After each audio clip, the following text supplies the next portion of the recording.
في كلامه المجيد. أعوذ بالله من الشيطان الرجيم.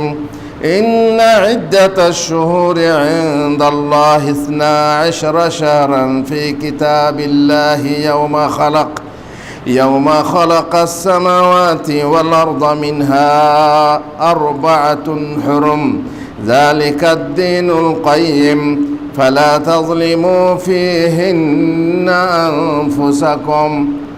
গগনে ভুবনে যাবতীয় প্রশংসা আল্লাহর জন্য।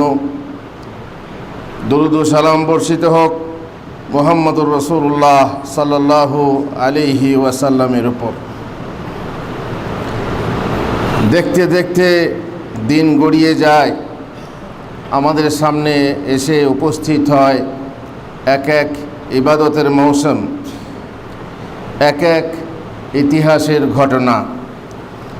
আল্লাহ তাআলা আমাদেরকে 4টি মাস দিয়েছেন হারাম মাস।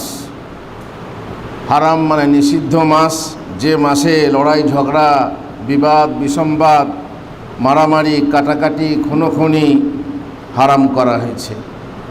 বহু কম মুসলমানই এই 4টি মাসের কথা জানে এবং মানে, তাজিম করে। তার মধ্যে এই মাসটা, যে মাসটার নামই হচ্ছে মুহররম, নিষিদ্ধ মাস, যে মাসে আমরা বর্তমানে রয়েছি সেই মাস।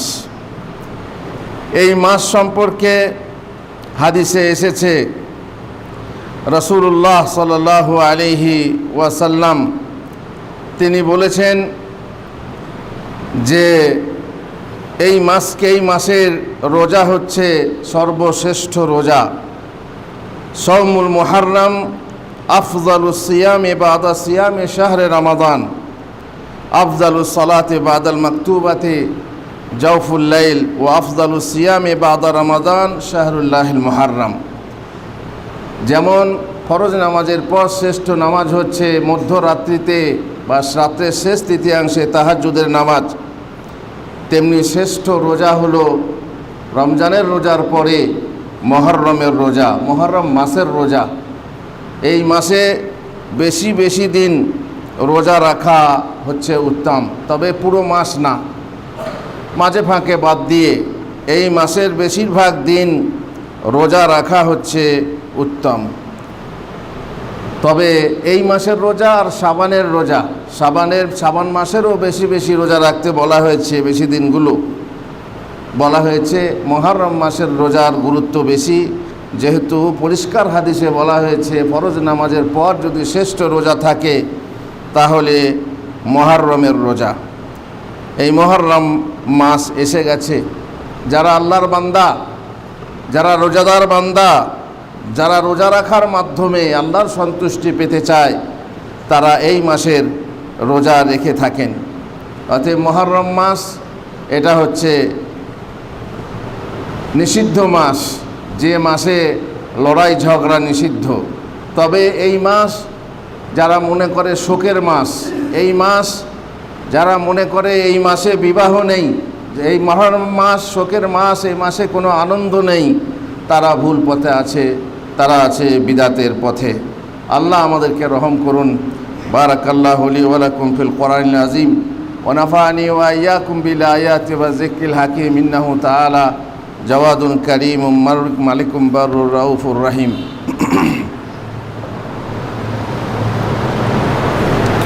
আলহামদুলিল্লাহি রাব্বিল আলামিন ওয়াস সালাতু ওয়াস সালামু আলা রাসূলিহিল কারীম ওয়া আলা আলিহি ওয়া সাহবিহি আজমাইন। মুহররম মাসের বিশিষ্ট দিন হচ্ছে আশুরার দিন। আশুরা মানে হচ্ছে 10ম দিন। 10 তারিখে মুহররম মাসের রোজার মধ্যে সবচেয়ে বেশি তাকিদ প্রাপ্ত হলো ওই মাসের 10 তারিখ আশুরার দিনের রোজা। রমজানের রোজা ফরজ হওয়ার আগে এই রোজা ওয়াজিব ছিল।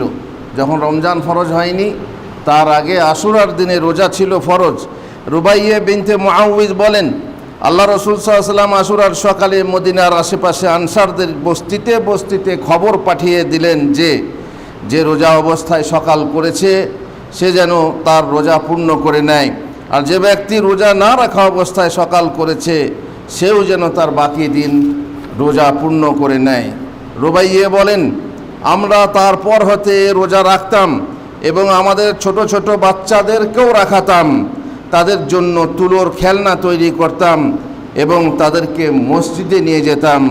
অতঃপর তাদের মধ্যে কেউ খাবারের জন্য কাঁদতে শুরু করলে তাকে ওই খেলনা দিতাম, আর এইভাবে ইফতারের সময় এসে পৌঁছে যেত। ছোট ছোট বাচ্চাদের ট্রেনিং দেওয়ার জন্য তাদেরকে কাপড়ের তৈরি করা পুতুল দেওয়া হতো, তুলোর তৈরি করা, রবারের পুতুল না, ফোমের পুতুল না, মূর্তি, এগুলো হচ্ছে মূর্তি, কিন্তু কাপড়ের তৈরি করা পুতুল মেয়েদেরকে বানিয়ে দেওয়া হবে। আর তাদেরকে দোকান থেকে রবারের ফোমের পুতুল কিনে দেওয়া যাবে না। সাহাবাদের মহিলারা এইরকমই করতেন, কাপড়ের পুতুল বানিয়ে দিতেন মেয়েদেরকে, আর ভুলিয়ে ভুলিয়ে রোজা রাখাতেন। মা আয়েশা রাদিয়াল্লাহু তাআলা আনহা বলেন, কুরাইশরা জাহিলিয়াতে যুগে আশুরার রোজা পালন করত, আর আল্লাহ রসুল সাল্লাল্লাহু আলাইহি ওয়াসাল্লাম ও জাহিলিয়াতে রোজা রাখতেন। ওই দিন ছিল কাবায় গিলাফ চড়াবার দিন, ওই দিন কাবায় গিলাফ চড়ানো হতো। অতঃপর তিনি যখন মদিনায় এলেন তখনও তিনি ওই রোজা রাখলেন এবং সকলকে রোজা রাখতে আদেশ দিলেন। কিন্তু পরবর্তীতে যখন রমজানের রোজা ফরজ হলো তখন আশুরার রোজা ছেড়ে দিলেন। তখন অবস্থা এই হলো যে যার ইচ্ছা হবে সে রাখবে এবং যার ইচ্ছা হবে না সে রাখবে না। আর ইবনে আব্বাসের হাদিস আছে, রাসূলুল্লাহ সাল্লাল্লাহু আলাইহি ওয়াসাল্লাম যখন মক্কা থেকে হিজরত করে মদিনায় এলেন তখন দেখলেন ইহুদিরা আশুরার দিনে রোজা পালন করছে। তিনি তাদেরকে জিজ্ঞাসা করলেন, এটা কোন দিন? কোন দিন এটা? দিন কোন দিন তোমরা এই দিনে রোজা রাখছো? ইহুদিরা বলল, হাজা ইয়াউমুন আযীম ওয়া হুয়া ইয়াউমুন নাজ্জাল্লাহু ফীহি মূসা ওয়া আগরাকা আলা ফিরআউন। এই হচ্ছে উত্তম দিন, এদিনে আল্লাহ বানি ইসরাইলকে তাদের শত্রু থেকে পরিত্রাণ দিয়েছিলেন আর ফেরাউনকে পানিতে ডুবিয়ে, সমুদ্রে ডুবিয়ে মেরেছিলেন।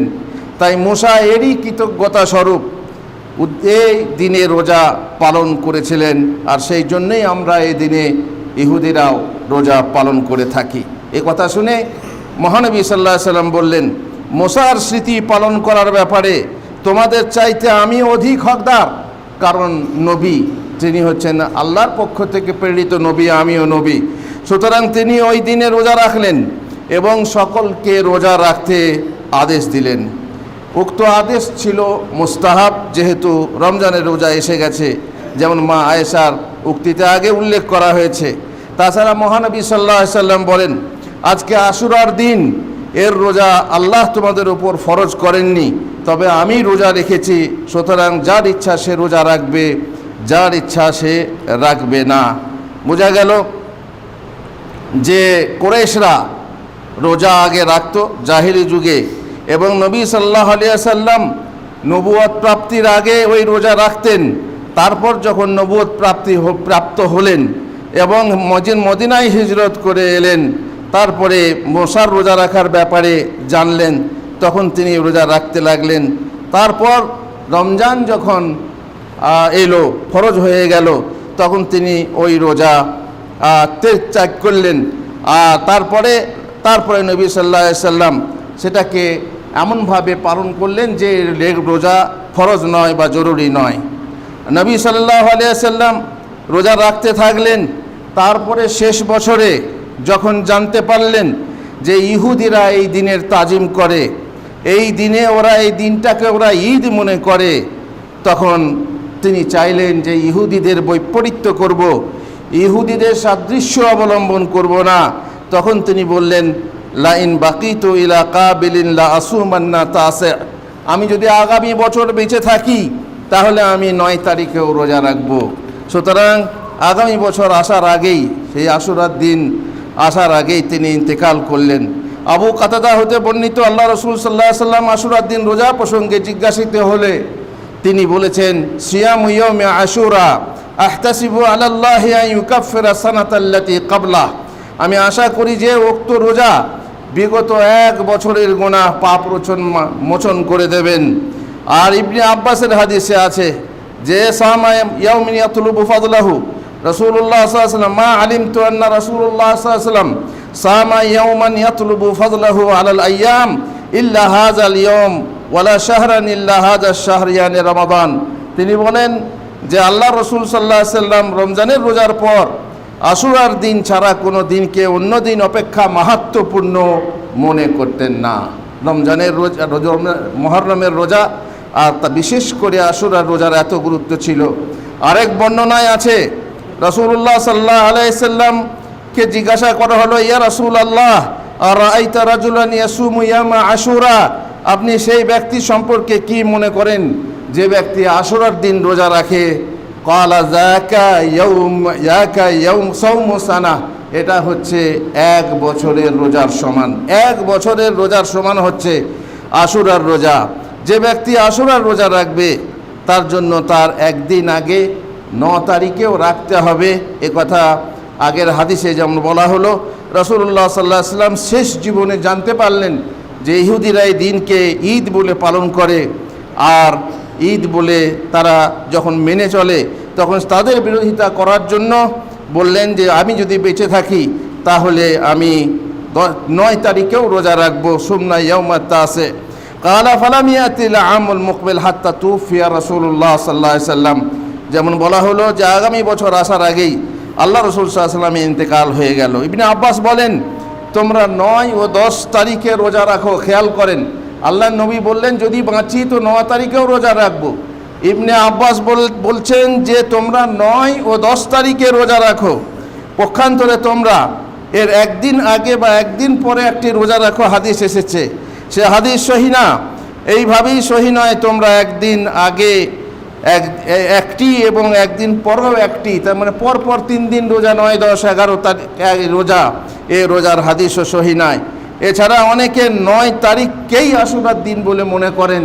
সুতরাং 9, 10 রোজা রাখা হচ্ছে বাঞ্ছনীয় এবং জরুরি। এইখানে কোনো এখতিয়ার নেই যে তার একদিন পরে বা আগে রাখবো অথবা 3 দিন রাখবো, এরকম কিছু এখতিয়ার নেই। সহি মত হচ্ছে যে 9 এবং 10 তারিখে ফিক্সড করে রোজা রাখতে হবে। তবে যদি কেউ বলে আমি শুধু 10 তারিখে রাখবো, আশুরার দিনে রাখবো, অন্য দিনে রাখবো না, তাহলে তার জন্য এটা মাকরুহ, এটা ঠিক না, উত্তম না। যেহেতু তাতে ইহুদিদের সাদৃশ্য অবলম্বন হয় এবং তা মহানবী সাল্লাল্লাহু আলাইহি সাল্লামের আশার প্রতিকূল হয়। অবশ্য কেউ কেউ বলেন মাকরুহ নয়, তবে কেউ একদিন যদি কেউ আশুরার দিনই রোজা রাখে তাহলে সে পুরো সওয়াবের অধিকারী হবে না, পূর্ণ সওয়াব পাবে না। মানে সে যেন অর্ধেক রাখলো আর অর্ধেক রাখলো না, অথবা বেশি সওয়াবটা পাবে কিন্তু পূর্ণ সওয়াবটা পাবে না, এই হবে যদি 2 দিন না রাখে তাহলে। আর জেনে রাখা ভালো, এ তো রোজার কথা গেল যে আমরা কিভাবে আশুরার দিনটাকে পালন করব আর 2 দিন রোজা রেখে। কিন্তু হোসাইন রাদিয়াল্লাহু তাআলা আনহুর এই দিনে শহীদ হওয়ার সাথে এই রোজা রাখার কিন্তু নিকটতম আর না দূরতম কোনো সম্পর্ক আছে না। কারণ তার পূর্বেই মহানবী সাল্লাল্লাহু আলাইহি সাল্লাম রোজা রেখেছেন, জাহিলি যুগের লোকেরাও রোজা রেখেছে, কথা আমরা আগে আলোচনা করেছি। বরং তার পূর্বে মুসা নবী এই দিনে রোজা রেখে গেছেন। আর এই দিনে শিয়া সম্প্রদায় ও তাদের অনুসারী কিছু সুন্নি নামধারী ফিরকা যে মাতম ও শোক পালন করে, ছুরি ব্লেড দিয়ে মুখ ও বুক চিরে, গালে থাপ্পড় মারে, চুল জামা ছিঁড়ে, পিঠে চাবুক মেরে আত্মপ্রহার ইত্যাদি করার মাধ্যমে দিনকে পালন করে থাকে, তা জঘন্যতম বিদাত। সে কথা বলার অপেক্ষা রাখে না। সুন্নাহতে এসবের কোনো ভিত্তি নেই, শরীয়তের এসব বিধিবিধান নয় যে তারা এইভাবে শোক পালন করবে। আর বোঝাই গেল যে এটা হোসেন রাদিয়াল্লাহু তাআলা আনহু যদিও 10 তারিখে মুহররম মাসের শহীদ হয়েছেন, কিন্তু তার সঙ্গে এই দিন পালন করার কোনো সম্পর্ক নেই। এই দিন নিজ পরিবার পরিজনের ওপর খরচ বৃদ্ধি করা, বা নতুন জামা কাপড় কিনে দেওয়া, বা পরব বলে পালন করা, ভালো মন্দ খাবার তৈরি করা কিংবা কিনে খাওয়ানো, বিশেষ করে নামাজ পড়া, দান খয়রাত করা, বিশেষ করে শরবত পানি দান করা যেমন ওরা করে, কলব ব্যবহার করা, তেল মাখা, সুরমা ব্যবহার করা ইত্যাদি সবই বিদাত। এ সকল বিদাত হযরত হোসেন রাদিয়াল্লাহু তাআলা আনহুর খুনিরাই আবিষ্কার করে গেছে। প্রত্যেক মুসলিমের জন্য সঙ্গত যে সে হুসাইন রাদিয়াল্লাহু তাআলা আনহুর হত্যাকাণ্ডে ব্যথিত হবে, যেহেতু তিনি মুসলিমদের অন্যতম নেতা, সাহাবাদের অন্যতম আলেম এবং রাসূলুল্লাহ সাল্লাল্লাহু আলাইহি ওয়াসাল্লামের নাতি। তার সর্বশ্রেষ্ঠ কন্যা ফাতেমার পুত্র তিনি আবেদ এবং বহুত আবেদ ইবাদত গুজার ছিলেন, বীর ও দানশীল ছিলেন। আর তবে শিয়ারা যে হতাশ ও শোক প্রকাশ করে হোসেনের শহীদের জন্য, তা নিশ্চয়ই ভালো না। আর অধিকাংশ বাড়াবাড়ি ও যার অধিকাংশ যা করে তারা অধিকাংশ বাড়াবাড়ি ও অতিরঞ্জন, সম্ভবত কৃত্রিম ও লোক দেখানি কর্মকাণ্ড। তাই তার চাইতে আমরা জানি, তার চাইতে তার পিতা আলী রাদিয়াল্লাহু তাআলা আনহু ছিলেন শ্রেষ্ঠ, অথচ তারা হুসাইনের মতো তার হত্যাকাণ্ডের দিবসকে শোক দিবস হিসাবে পালন করে না, আলীর দিবস পালন করে না। তার পিতাকে 40 হিজরির 17 রমজান জুমার দিনে ফজরের নামাজ পড়তে বের হলে হত্যা করা হয়, সেই দিনকে শোক দিবস হিসাবে পালন করে না, মাতমের দিন হিসাবে পালন করা হয় না। অথচ হোসেন থেকে তার পিতা আলী ছিলেন সর্বশ্রেষ্ঠ, তার থেকে শ্রেষ্ঠ ছিলেন রাসূলুল্লাহ সাল্লাল্লাহু আলাইহি ওয়াসাল্লাম, সবার থেকে শ্রেষ্ঠ। তার দিনকে, তার মৃত্যু দিনকে অবশ্য কেউ কেউ পালন করে, কিন্তু এ করা সুন্নত নয়। অনুরূপ আহলে সুন্নাহ ওয়াল জামাতের নিকট ওসমান রাদিয়াল্লাহু তাআলা আনহু আলী থেকেও শ্রেষ্ঠ ছিলেন। তাকেও তার স্বগৃহে অবরুদ্ধ থাকা অবস্থায় শহীদ করা হয়েছে। তার হত্যার দিনকেও তারা কেউই শোক দিবস পালন করে যায় না, করেনি, আর শিয়ারাও করে না। ওসমান থেকে শ্রেষ্ঠ হযরত ওমর রাদিয়াল্লাহু তাআলা আনহু, তাকেও নামাজরত অবস্থায় শহীদ করা হয়েছে। তার হত্যার ওই দিবসকে শোক দিবস হিসাবে পালন করা হয় না। লোকেরা আশুরার দিনকে শোক দিবস হিসাবে পালন করা শুরু করেছে, যে দিবসে তারা মাতম করে, নানাভাবে শোক প্রকাশ করে, আত্মপ্রহার করে, পশু নির্যাতন করে। পশু নির্যাতন করে মানে আমাদের বিভিন্ন শহরে মুহররমের দিনে অন্ধকার রুমের ঘরের ভিতরে 3টে পাঁঠা রাখা হয় এবং এক এক করে ঢুকে ছুরি নিয়ে সাথে ছুরিকাঘাত করা হয় পাঁঠাকে। নাউজুবিল্লাহি মিন যালিক। বলা হয় এই 3টে পাঁঠার মধ্যে এক হচ্ছে আবু বকর, এক হচ্ছে ওমর, এক হচ্ছে ওসমান রাদিয়াল্লাহু তাআলা আনহু। এরা তারা যারা আবু বকরকে খলিফা, প্রথম খলিফা বলে মানে না, যারা ওমরকে খলিফা বলে মানে না, যারা ওসমানকে খলিফা বলে মানে না, বরং তারা তাদেরকে জালেম এবং কাফের মনে করে। এরা তারা যাদের নামাজই হয় না তাদেরকে লানত দেওয়া ছাড়া, তারা তাদের নামাজে লানত দেয়। আমরা সমস্ত সাহাবীদেরকে ভালোবাসি, আহলে বায়াতকেও ভালোবাসি এবং সকলের প্রতি আমরা বলি রাদিয়াল্লাহু আনহুম, আমরা সবাইকেই ভালোবাসি। কিন্তু তারা, এটা ইতিহাস, ইসলামের একটা কলঙ্কিত ইতিহাস, যে ইতিহাস থেকে এই ধরনের মনোবৃত্তি তৈরি হয়েছে শিয়াদের। আর তারা এইভাবে পশু নির্যাতন করে থাকে আল্লাহর মৃত আউলিয়াদেরকে, এবং তার মধ্যে শ্রেষ্ঠ শ্রেষ্ঠ সাহাবায়ে কেরামকে গালাগালি করে, লান্তান করে। এই দিনে আহলে বাইতের নামে কত মিথ্যা কথা বলে, আর কত আপত্তিকর ও গর্হিত কর্মকাণ্ড করে থাকে এই দিনে, যা কিতাব সুন্নাহ ও সুন্নি মুসলিমদের ঐক্যমতে নিষিদ্ধ ও অবৈধ।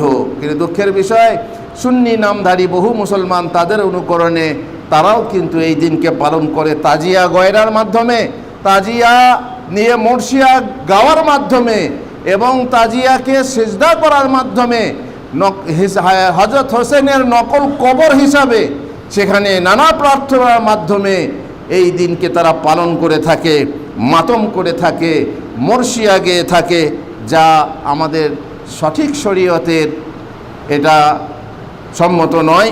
এবং এ হচ্ছে সব কিছু বিদাত, এবং সব কিছু তৈরি করা আনন্দে। লাঠি খেলা হয় এই দিনে, লাঠিও খেলা হয়, তরোয়ারও খেলা হয়, তারপরে রক্তাক্ত করা হয় নিজের দেহকে। এবং দেখা যায় বড় বড় শহরে এবং ছোট ছোট শহরে, পাড়াগ্রামেও দেখা যায় লাঠি খেলা এবং মুহররমের আনন্দ করতে দেখা যায়। নাউজুবিল্লাহি মিন যালিক। এমন ধরনের সাধারণত এই কর্মগুলো তারাই করে যারা বেশিরভাগ দেখবেন বেনামাজি, আর এর থেকে আউলিয়াদেরকে গালি দেয়। আর গালি দেয় এজিদকে, এজিদ হারামখোর, এজিদ অমক, এজিদ তমক। মুআবিয়াকে গালি দেওয়া হয়, আর এজিদকে বিশেষ করে গালি দেওয়া হয়। বলে আপনারা কি করেন, এজিদকে গালি দেন না কেন? কেন গালি দেবো? বলে হোসেনকে শহীদ করেছেন, তার প্রমাণ কি? সঠিক প্রমাণ নেই যে এজিদি হজরত হোসেনকে শহীদ করেছেন বা করতে আদেশ করেছেন, এরকম প্রমাণ মেলেনি। সুতরাং আমরা তাকে নির্দোষ হওয়া সত্ত্বেও দূষিত করে, দুষ্ট করে তাকে গালাগালি করব, লানত করব, সেটা আমাদের ক্ষমতা নেই। সে একজন মুসলমান, সে জালেম হতে পারে, তার মধ্যে এমন কাজ হতে পারে যেটা জুলুম করেছে, কিন্তু তাকে গালাগালি করতে হবে, লানত করতে হবে এমন কিছু না। অতএব এজিদ না আমাদের ভালোবাসার পাত্র, আর এজিদ না আমাদের গালাগালির পাত্র। আমরা এইরকমই মনে করি এজিদের জন্য। সুতরাং তাকেও গালাগালি করা যাবে না এবং তাকে তার জন্য দোয়া করব, সেটাও হবে না।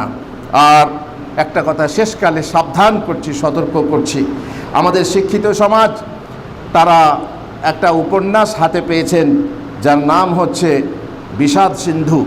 এই বিষাদ সিন্ধু উপন্যাস আমরাও পড়েছি, পাতায় পাতায় পড়ে পড়ে চোখের পানি ফেলেছি এবং শিক্ষিত মানুষরাও পড়েন আর সেই উপন্যাস পড়ে চোখের পানি ফেলিয়ে থাকেন।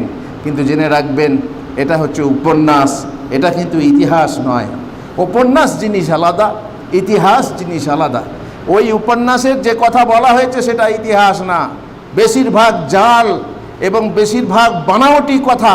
যেমন ওই ঔপন্যাসিক নিজের মন করা কথা লিখে থাকেন, ঠিক ওইভাবেই ওই বিষাদ সিন্ধু বইটা লেখা হয়েছে।